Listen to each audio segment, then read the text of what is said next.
ஸ்ரீராம், இப்போ Bermuda, Mauritius மாதிரியான வெளிநாட்டு நிறுவனங்களிலிருந்து முதலீடு செய்யப்பட்டிருக்கிறது. அது முறையாக விசாரணை நடத்தியிருந்தா இந்த ஸ்டேஜுக்கு வந்திருப்பதற்கான வாய்ப்பு இல்லை. ஆனால் விசாரணை சொன்னது யாராக வேணா இருக்கட்டும், குற்றச்சாட்டு சொன்னது யாராக வேணா இருக்கட்டும், ஆனால் விசாரணை என்பது முறையாக நடத்தப்படாதனுடைய விளைவுதான் இந்த அளவுக்கு இந்த பிரச்சனைகள் வந்து நிற்குது அப்படிங்கிற இந்த முதல்ல இந்த ஹிண்டன்பர்க் கம்பெனி யாருங்க?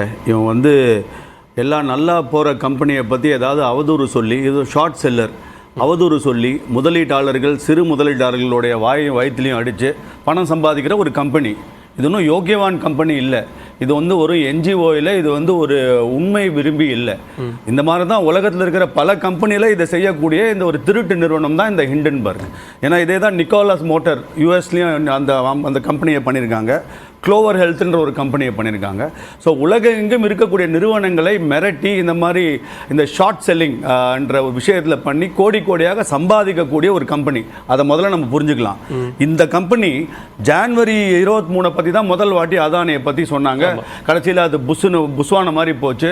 ஏன்னா செபியும் ஒரு கமிட்டி போட்டாங்க. எங்களுக்கு சுப்ரீம் கோர்ட் மானிட்டர்ட் கமிட்டி வேணும்னாங்க. சுப்ரீம் கோர்ட் மானிட்டர்ட் கமிட்டியும் அதில் ஒன்றும் இல்லைன்னு இந்த ஹிண்டன்பர்க்கு கண்டெம்ப்டே போட்டிருக்காங்க. அதே ஹிண்டன்பர்க் மார்ச் 23 அவங்க வச்சிருந்த ஒரு பேங்க் அக்கௌண்ட், சிலிகான் வேலி பேங்க் யூஎஸ்ல, அவங்க எங்க முதலீடு பண்ணாங்களோ, எங்க அவங்க அக்கௌண்ட் வச்சிருந்தாங்களோ அந்த பேங்க் திவாலி ஆயிடுச்சுங்க. முதல்ல நீங்க வச்சிருக்கிற அக்கௌண்ட் வச்சிருக்கிற பேங்கை பத்தியே உங்களுக்கு தெரியல. நீங்க எங்க பேங்க் வச்சிருந்தீங்க, அந்த அக்கௌண்ட்ல எங்க அந்த பேங்க்குக்கு திவாலார பேங்கை பத்தியே உங்களால் ரிசர்ச் பண்ண முடியாத திராணி இல்லாத இந்த மாதிரி ஹிண்டன்பர்க்ன்ற கம்பெனி இந்திய நாட்டில் என்னத்தை கிழிக்க போறாங்க? அவங்க சொன்னது என்ன? நம்ம பெருசா நம்ம எடுத்துட்டு போறோம். எல்ஐசி முதலீடு போட்டாங்க, எல்ஐசி காணாம போயிடுச்சு, எல்ஐசி சொத்தெல்லாம் போச்சு, என்ன மாதிரிலாம் போய் சொன்னாங்க எல்லாரும். 2023-24 13,762 கோடி ரூபாய் ப்ராஃபிட் காமிச்சிருக்கு. இன்ஃபேக்ட் போன வருஷம் என்டையர் பப்ளிக் செக்டர் கம்பெனி எல்லாம் சேர்ந்து 5 லட்சம் கோடி ப்ராஃபிட் காமிச்சிருக்காங்க. ஸோ நீங்க சொல்ற இந்த டூல் கிட் டீம் இந்தியாவிலே இருக்கு. நிறைய இப்போ இந்தியாவில் தான் டூல் கிட் நிறைய இருக்கு. ஸோ இந்தியா அந்த டூல் கிட்டை சப்போர்ட் பண்றது மாதிரி இந்த மாதிரி ஹிண்டன்பர்க் கம்பெனிஸ்லாம் இருக்கு. ஸோ இது ஒரு திருட்டு கம்பெனி. இந்த கம்பெனியோட ரிப்போர்ட் யார் சொன்னாலும் நிறுவனத்தை நிறுவனத்தை கேள்விக்குள்ளாக்குறீங்க. அது உங்களுடைய தனிப்பட்ட கருத்து இல்ல, யோகிய கம்பெனி இல்ல, உங்களுடைய தனிப்பட்ட கருத்து. நான் வக்காலத்து நான் கேள்விக்குள்ளாக்கல. நான் கேட்கறது என்னன்னா, மிகப்பெரிய இந்தியாவினுடைய ஒரு பங்குச்சந்தை அப்படிங்கிறது ஒரு மிகப்பெரிய ஒரு மார்க்கெட்.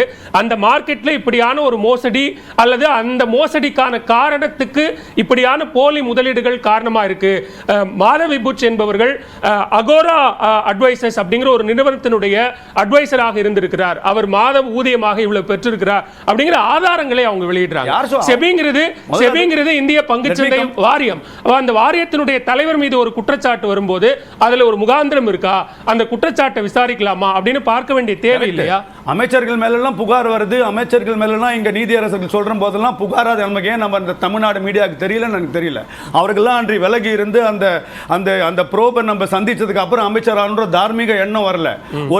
ஒரு செபியோட ஒரு சேர்மனை பத்தி வெளிநாட்டுக்காரன் எவனோ ஒருத்தன் சொன்னான உடனே நம்ம இவ்வளவு பொங்குறோம், தார்மீகம் பார்க்கறோம்.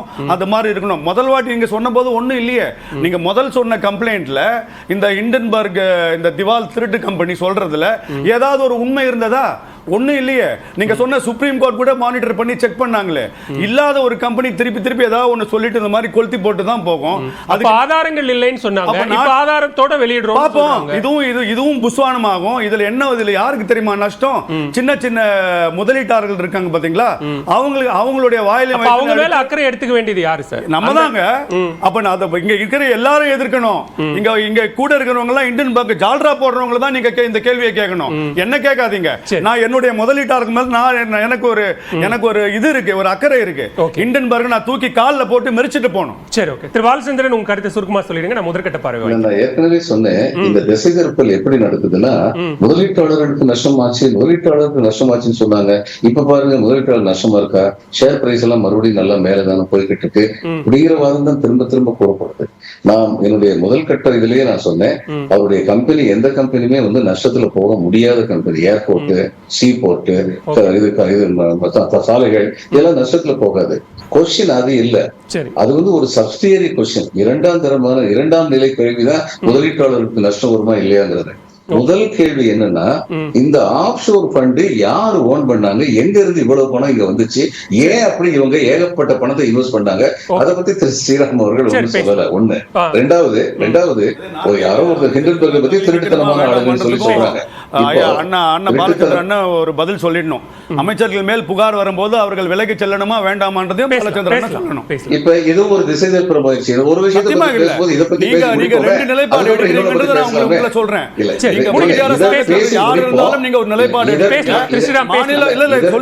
மாநில அமைச்சர்கள் மேல் ஏதாவது தவறு வந்தால், குறிப்பாக இண்டி கூட்டணி ஆளும் மாநிலத்தில் அமைச்சர்கள் மேல் புகார் வந்தால் நீங்க அதை தவிர்த்துட்டு போறீங்க.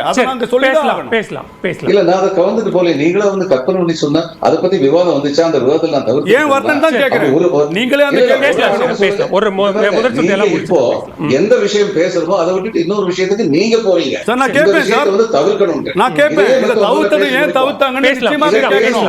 நீங்களும் அவர் குறிக்கிட்ட தான் நேரம் கேட்டாரு, நான் கொடுத்தேன். மத்த 3 பேர் பேசி முடிப்போம். அடுத்து அந்த கேள்வி கேளுங்க, நான் பதில் சொல்றேன். ஓகே, பாலச்சந்திரன் பேசலாம். திரு அலிம் அல் புகாரி, இந்த நிறுவனத்தின் மீதான ஒரு கேள்வி இருக்குது. யார் இவங்க வந்து இப்படியான ஒரு குற்றச்சாட்டை இந்தியாவில் முன் வச்சா அது தொடர்பாக ஏற்கனவே நீதிமன்றத்தில் உச்ச நீதிமன்றத்துக்கு போய் அது இல்லை குற்றச்சாட்டு போய் அப்படின்னு நிரூபணம் ஆயிடுச்சு.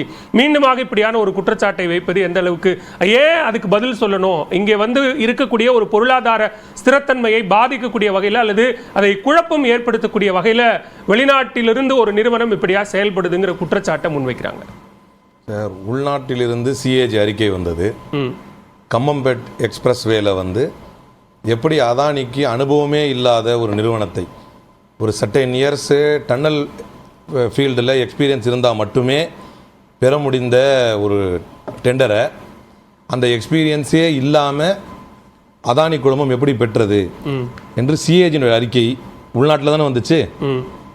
ஹஸ்தேவ் காடுகளை, சத்தீஸ்கரில் உள்ள ஹஸ்தேவ் காடுகளை அதானிக்கு தாரை வார்த்து கொடுப்பதற்காக அங்குள்ள பழங்குடியினரையும் அங்கு பணி செய்து வரக்கூடிய சுற்றுச்சூழல், அதாவது என்விரான்மெண்டலிஸ்ட், இவங்களுக்கு எதிராக எப்படிப்பட்ட கொடுமைகளை நிகழ்த்தி ஃபர்ஸ்ட் ஃபேஸில் 100 ஏக்கருக்கான காடுகளை அழித்து அதில் உள்ள அந்த லஷ் ஃபாரஸ்ட்டில் இருக்கிற கோலை எடுக்கிறதுக்காக அதானிக்கு எப்படி துணை போனார்கள். இதில் உள்நாட்டில் நடக்கிறது. நான் என்ன பாயிண்ட் சொல்ல வரேன்னா, அதானி என்கின்ற முறை தவறி இந்த தேசத்தை கொள்ளையடிக்கின்ற ஆன்டி இண்டியனை உலக அரங்கில்னா ஃபண்டிங் நடக்கிறது மொரிஷியஸ்லையும் பெர்முடாலையும். அப்போ வெளியே இருக்கிறவன் தான் பேசுவான். இது எப்படி திசை திருப்புறாங்கன்னா, சார் ஹிண்டன்பர்க் ஒரு அயோக்கிய பைய கம்பெனி சார், ஒரு தேச விரோத கம்பெனி சார். இப்போ கொஸ்டின் அது இல்லை சார், அவன் எழுப்பின கொஸ்டினில் அவன் கொடுத்த ஆதாரத்தில் பொய் இருக்கா. சுப்ரீம் கோர்ட்டில் செபி கிட்ட போய் சுப்ரீம் கோர்ட் சொன்னது என்ன, டிரான் அ பிளாங்க் அப்படின்னு சுப்ரீம் கோர்ட்டில் சொல்கிறாங்க. இன்வெஸ்டிகேஷனை அதானியுடைய ஆஃப்ஷோர் ஷேர் ஹோல்டர்ஸுக்குள்ள பண்ணுங்க. கொஸ்டின் அதுதான். நீங்க பண்ணாமையே இப்ப எங்க சுப்ரீம் கோர்ட் சொல்லிருச்சு, சும்மா சொல்லிருச்சு, எங்க புஷ்னு போயிருச்சு அப்படின்னா, இப்ப புஷ்னு போலன்றதுக்கு தான் ஆதாரம் கொண்டு வர்றான். இப்ப பிரச்சனை என்னன்னா, இந்த தேசத்தை முறை தவறி இந்த தேசத்தை சுரண்டக்கூடிய அயோக்கியர்களிடமிருந்து காப்பாற்றணும். அந்த அயோக்கியர்களுக்கு துணை போகக்கூடிய அரசு அதிகாரத்தில் இருப்பவர்களையும் அம்பலப்படுத்தணும். இப்ப அதான் பாயிண்ட். சுப்ரீம் கோர்ட்ல வந்த வாதம் என்ன, இந்த drawn a blank in its investigations into who funded Adani's offshore shareholders. இதான் பாயிண்ட் சுப்ரீம் கோர்ட்ல. ஆஃப்ஷோர் ஷேர் ஹோல்டர்ஸ் அதுல முக்கியமானது என்னது, மொரிஷியஸும் பெர்முடாவும். அப்ப அதுல வரும் பொழுது அகோரா பார்ட்னர்ஸ்ல ஏப்ரல் 2017 இருந்து மார்ச் 2022 நீங்கள் நியமிக்கப்படும் வரைக்கும் உங்களுடைய ஆஃப்ஷோர் ஷேர் ஹோல்டர் அதுல இருந்துச்சா இல்லையா?